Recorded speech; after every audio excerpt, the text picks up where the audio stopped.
Assalamualaikum warahmatullahi Assalamualaikum wabarakatuh. warahmatullahi wabarakatuh. Kami akan mempresentasikan paper mata kuliah mengantar ekonomi prodi ekonomi syariah FIUMY. Saya Satria Jadurokib dengan rekan saya Saya Nur Cahyani AS. dengan judul paper Konsep Pasar Persaingan Monopolistik dan Oligopoli. Bab 1 Pendahuluan. Latar belakang. Kebutuhan manusia dari zaman ke zaman tidak pernah ada habisnya dan bersifat tidak terbatas. Dari kebutuhan manusia sangat banyak itu, maka manusia menggali dan mengolah sumber daya menjadi suatu barang atau jasa bernilai jual.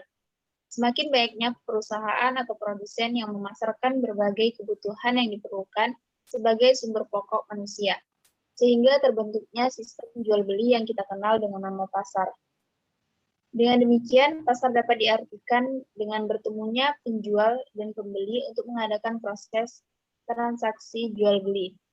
Keseluruhan permintaan dan penawaran barang, jasa, atau faktor produksi tertentu.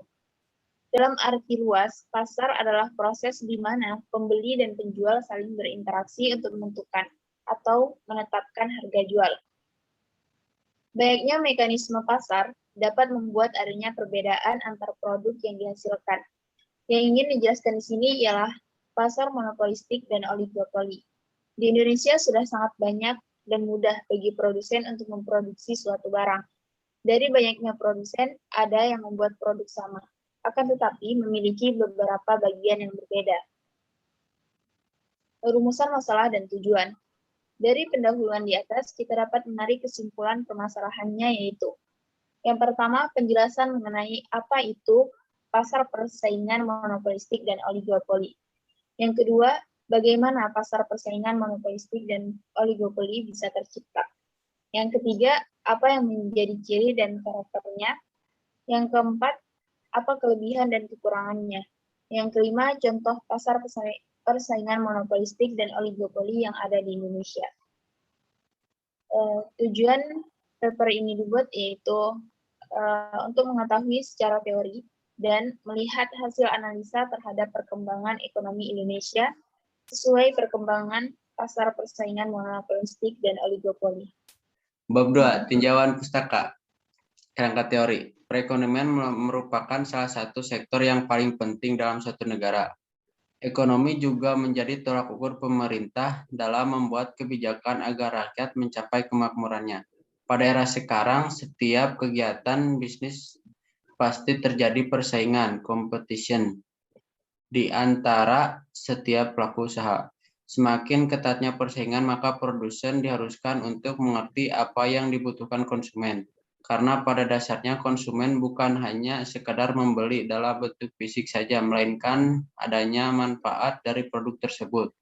Tugas produsen adalah mencari sebanyak-banyaknya inovasi untuk meningkatkan kualitas produk agar bisa bersaing, merebut pelanggan, dan bersaing secara ketat.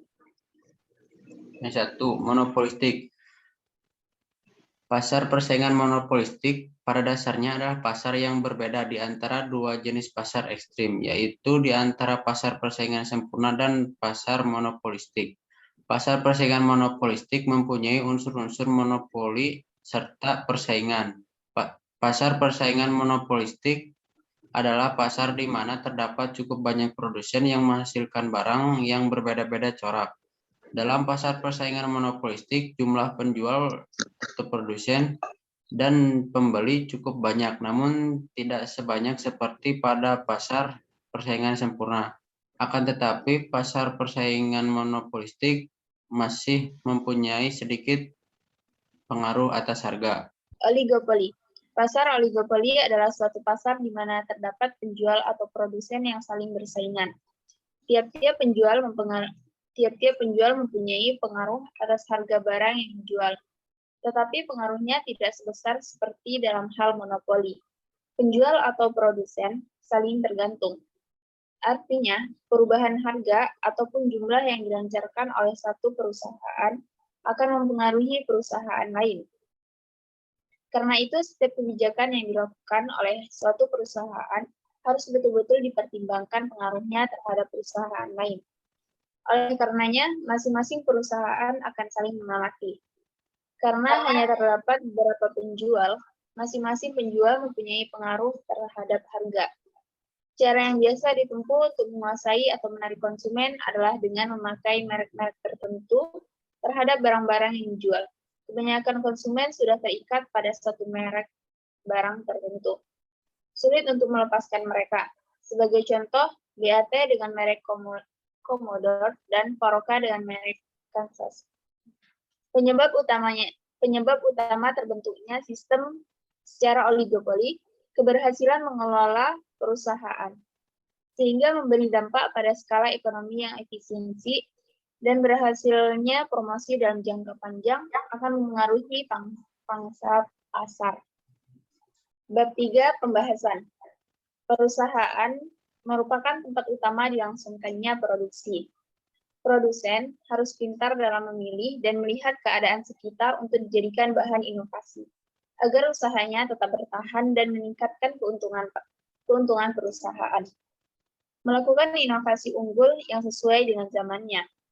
Sistem pemasaran di era modern bukan lagi sesuai apa yang diproduksi oleh produsen untuk konsumen, tetapi konsumen bisa saja meminta apa yang diinginkan. Dari permintaan konsumen inilah yang akhirnya diproduksi oleh perusahaan. Perusahaan juga harus tahu strategi dalam bersaing yang akan menjadi kunci suksesnya perusahaan dalam jangka panjang. Dapat mengantisipasi terjadinya perubahan-perubahan faktor eksternal. Fokus sekarang pada pasar persaingan monopolistik dan pasar oligopoli, yang sekarang sudah banyak contohnya di Indonesia. Lihat di sini, itu adalah contoh postingan Burger King yang menyebutkan merek McDonald pada postingan Instagramnya. Terakhir adalah kesimpulan. Pasar monopolistik ialah pasar yang dimana produsen dan konsumen saling memenuhi kebutuhan barang yang sama, tetapi tetap ada ciri yang membedakan produk. Pasar monopolistik paling banyak ditemui di kehidupan sehari-hari karena sebagian besar kebutuhan harian berada dalam pasar monopolistik. Promosi merupakan salah satu cara yang strategis untuk meningkatkan keuntungan pasar. Persaingan bukan terletak pada harga, melainkan pada bagaimana strategi melakukan diferensiasi produk. Karena banyaknya produsen, jadi konsumen dapat memilih yang terbaik menurut konsumen. Dan adanya diferensiasi dapat membuat konsumen selektif dalam memilih produk. Pasar oligopoli. Pasar persaingan tidak sempurna karena pasar oligopoli yang hanya terdapat beberapa perusahaan atau produsen yang menghasilkan barang sejenis, jadi tidak banyak pesaing. Perilaku antar perusahaan saling ketergantungan. Tujuan pasar ini agar konsumen leluasa memilih produk yang diinginkan. Jadi suatu perusahaan menjadi sadar untuk meningkatkan kualitas produk serta memenuhi kebutuhan konsumen mereka. Ini akan memberikan tantangan dan juga keuntungan bagi pasar memiliki strategi pemasaran yang tepat. Baiklah, itu tadi presentasi yang dapat kami sampaikan. Mohon maaf apabila masih banyak terdapat kesalahan dalam penulisan kata, nama penulis atau nama penerbit, data-data yang kami cantumkan dalam paper tersebut. Kami akhiri. Wassalamualaikum warahmatullahi wabarakatuh.